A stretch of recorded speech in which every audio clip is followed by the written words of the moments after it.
So then the pre-90 race, Kesselbaum versus Bradley for the front row again. Second row, it'll be only Ian Jerry because Chris Stewart, after his problems in race one, he won't be there. So they head into the paddock around for the first time, and Kesselbaum makes the best start again then. Ian Jerry staying with Kesselbaum and Bradley, then the three of them absolutely together as they head up the hill for the first time. Then the two Van Diemens ahead of the Eldon. The Eldon leading the class, what would be Class B if it was the classic Formula Ford series. Ian Jerry and top three really gets it away then, because he's in the 374 car. So now head down the hill, head down the cliff straight even, towards 30s, and it's Kesselbaum starting to slightly break away from Steve Bradley then.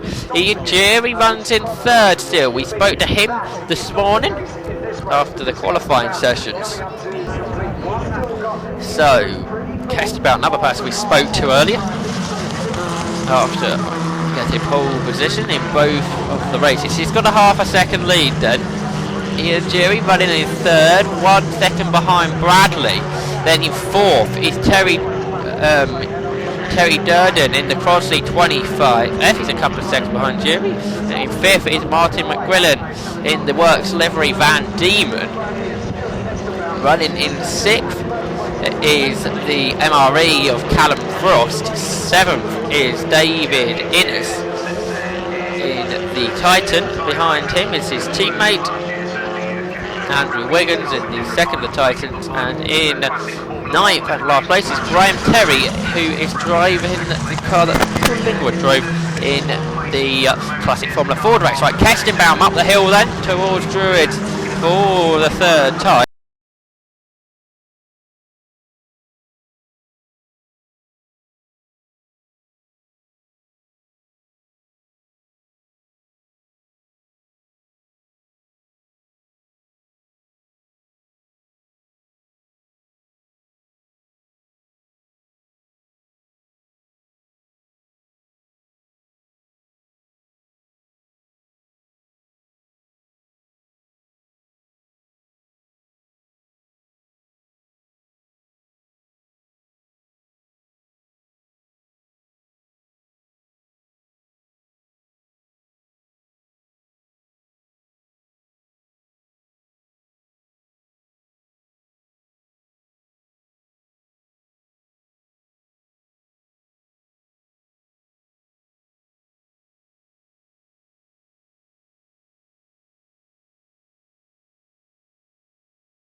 Shortened race, which is of course 15 minutes, but it was a good one. Down the hill then comes this battle of fourth, and it seems like Durden's starting to get away again from the Van Diemen that is behind him. The McQuillan car. Martin McQuillan in the X-Works Van Diemen livery car. So through the fairways they go then. Another lap of this Brands Hatch Indy circuit. Typically the home of Formula Ford racing. The Formula Ford Festival takes place here in usually October of every year. There's the MRE that runs in 6th position. Callum Frost at the wheel of that. The number 12 machine. And out of Clearways there, out of Druids I should say, down the hill towards Graham Bend, then down the Cougar straight towards 30, then the right-hander of McLaren, then the right-hander of Clearways, following the long sweeping clock curve, the right-hander there of course, then Graham Bend at 30. Graham Bend at 30 is the only left-hand corners on the Brands Hatch Indy circuit. Down into Paddock Glen, probably the most famous corner on the Brands Hatch circuit. Head round there now. All their way up the hill. Still Durden, still ahead of McQuillan. 9 cars are out there of course. Hopefully this 9 series will have more entries as the year goes on. The series this year. Right, so now Stuart Kestenbaum will soon to lap the car that Nigel Lingwood was driving earlier, and actually managed to make it go quickly. Kestenbaum one of his laps. Graham Terry though driving the car this time. Racing, driving that Van Diemen RF80 there. Gets out of the way nicely as Stuart Kestenbaum, driving 10th earlier, remember that 20 Formula Ford Festivals he took part in.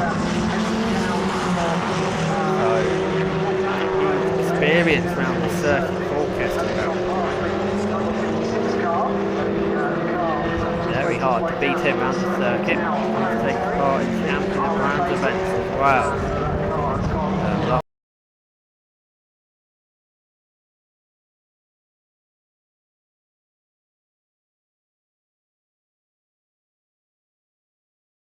89.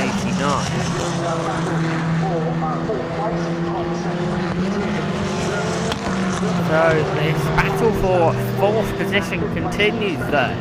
It is still that car there on the Crosley there, Mark Durden, still ahead of Mark McQuillan. All his drivers, Joshua Barrett,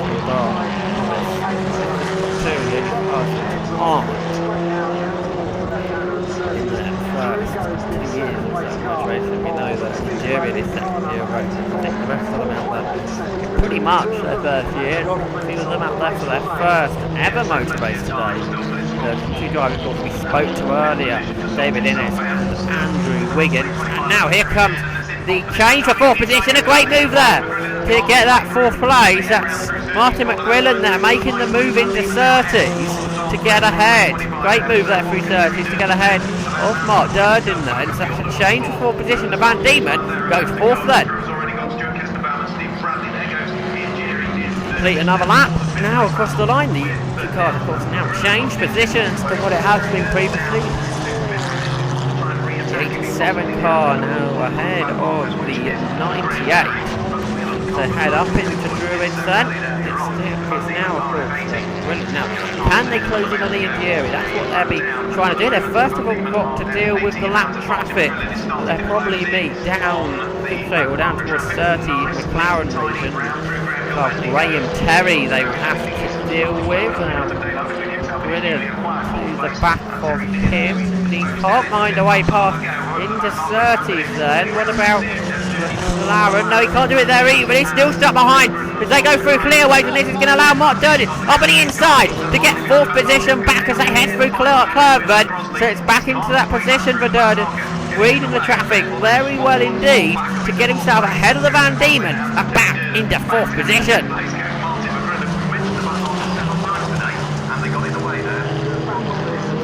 So out of Paddock Hill Bend, like I say, Durden now ahead of McQuillan. So back ahead of course to Crosley 25S. Ahead of the Van Diemen RF80.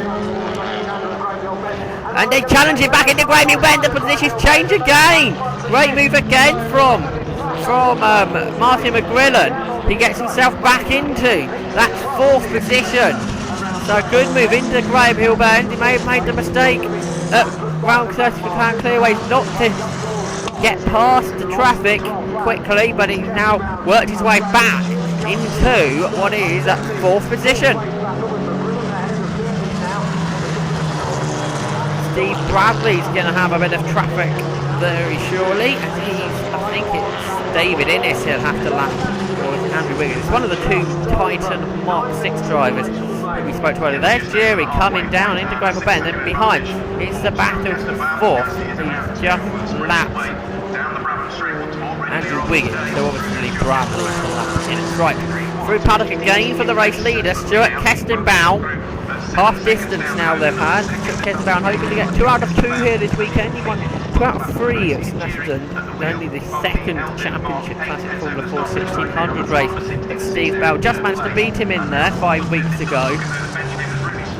Kestenbaum has had it relatively easy so far this weekend. I can't see Steve Bradley being able to close in on Kestenbaum now, because Kestenbaum's got a good gap to Bradley now. Something like 6 seconds separate the two cars.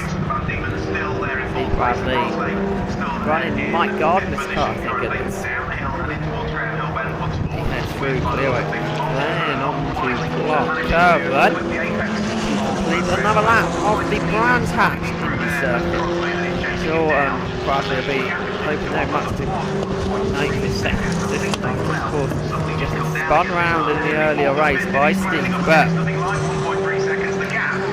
Now the battle of the fourth into paddock, and Durden attacking again, trying to find a way back ahead, but he can't yet do it. He can't quite find a way back in front of the 87 machine of Martin McGrillen, that Van Diemen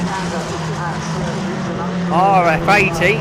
Still in front of the crossley as they head through Druids, and the two cars absolutely going a great run out the corner for Mark Durden, but he cannot find a way through as of yet. But the two cars absolutely latched together as they're trying to close in the injury. They're over the last 5 laps or so, they've caught up about half a second. But if them two can start working together, pushing each other harder, they may well be able to close in the car that was running on the podium.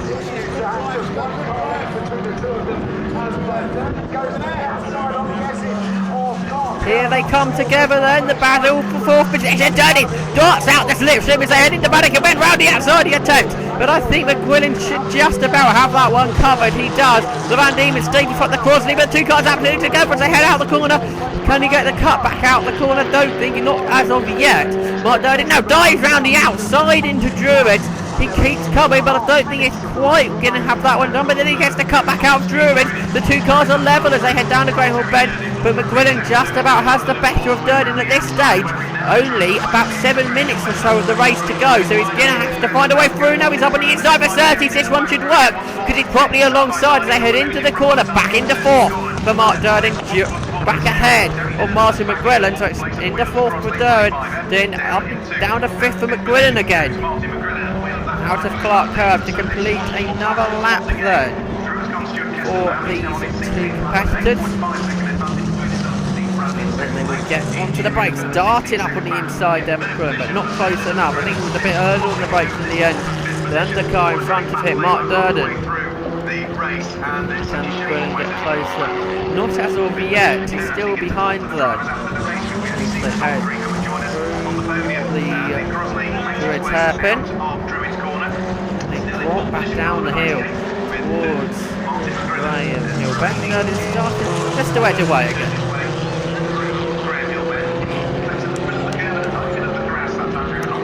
30s then, and McGrillen coming back at Durden. Now they're going to have a David Innes' car to lap. David Innes in the Titan Mark 6. Last lap for him has been a 57.9, where these guys doing low 54s. Come across the stripe, complete another lap for the brakes.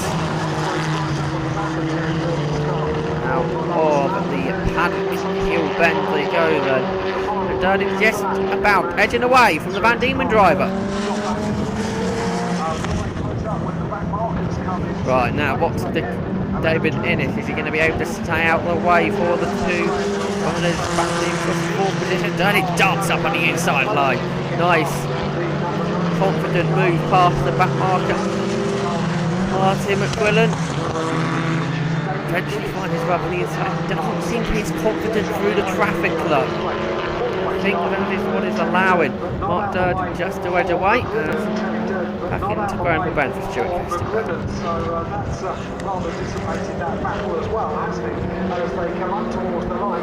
Steve Bradley then making his way through the traffic there.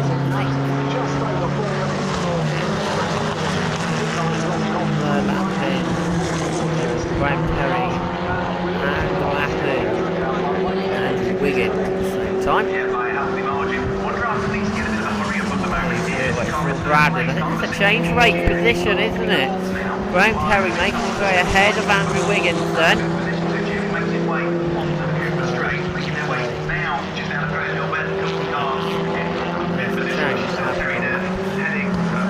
16 for them, I think. Into paddock then for Steve Bradley. And now behind, this battle of fourth continues then. McGuinness trying to work away past Durden, can't quite do it. Dorothy attempting round the outside on the cement duster. Allow Durden just about to edge away ever so slightly as they head up the hill.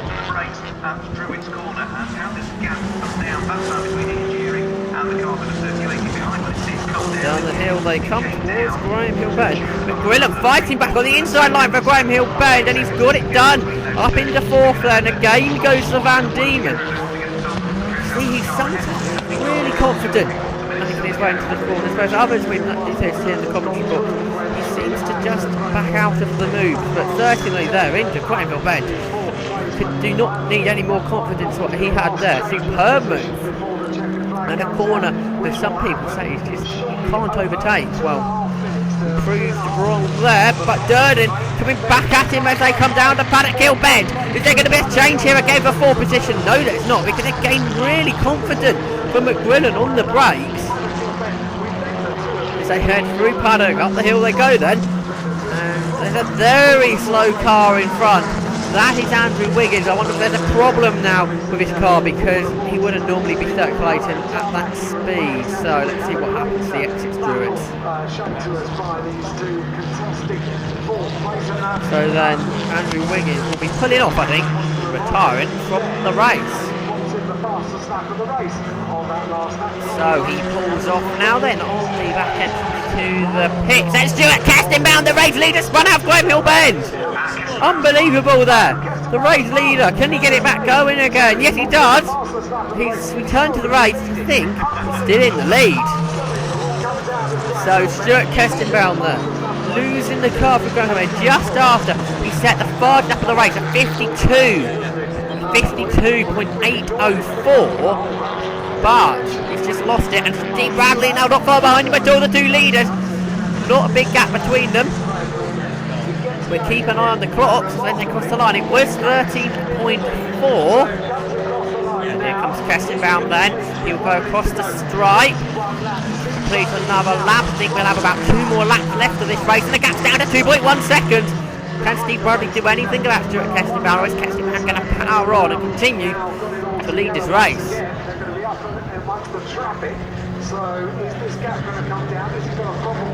So Stuart Keston bound, losing it we think on oil. We had a report from the marshals down there that Andrew Wiggins' car was dropping oil down at Druitt and down at Graham Hill Bend, but Keston bound may have hit that oil down at Graham Hill, and it's just lost the back end of the car, spinning towards the garage.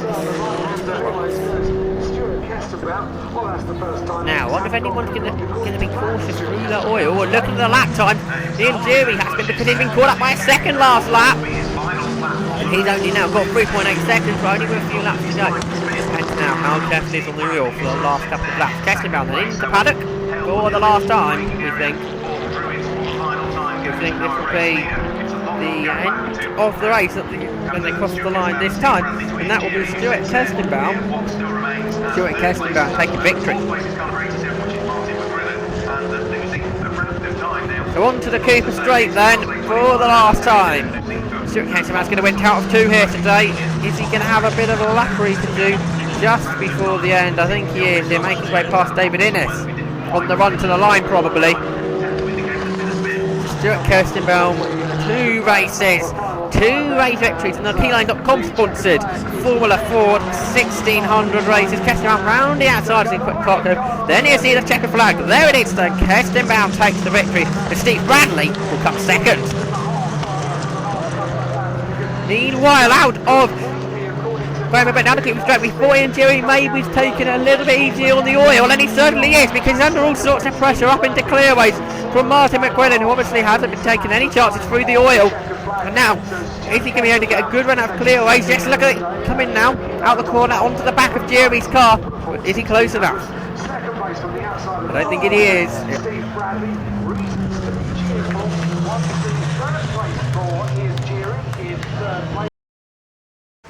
2 races and 2 race wins, well done. Thank you.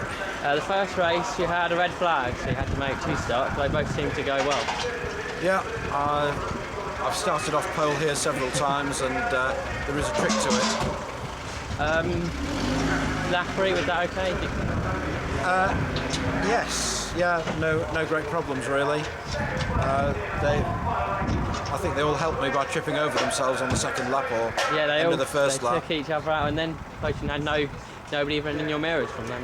No, well, I got to the end of the first lap, I think it was, turned into paddock, and couldn't see anyone. I thought, crikey, has there been another big shunt? I thought they were going to stop it again. And then you took that one relatively easily. In the second race, went well into your spin. Yes. It was going absolutely swimmingly right up until the time that I ignored the oil flag. So I take a different line from most people at Druids. So there was an oil flag there. I didn't find any oil, so I thought it can't be too bad. Got down to bottom bend and I'm looking at the track. Can't see any oil, turn in. Think this is all right. Oops, no, it's not. And you just got back going in time before Steve Bradley come. Well, I must admit, I was fairly fired up then, and yes, I was fairly determined to keep ahead. Thank you. Thanks very much. Let's take a look at those results. And it's Stuart Kestenbaum took the victory by 2.5 seconds in the end to Steve Bradley. And Ian Jerry just holding off Martin McQuillan by 0.2 seconds to finish third.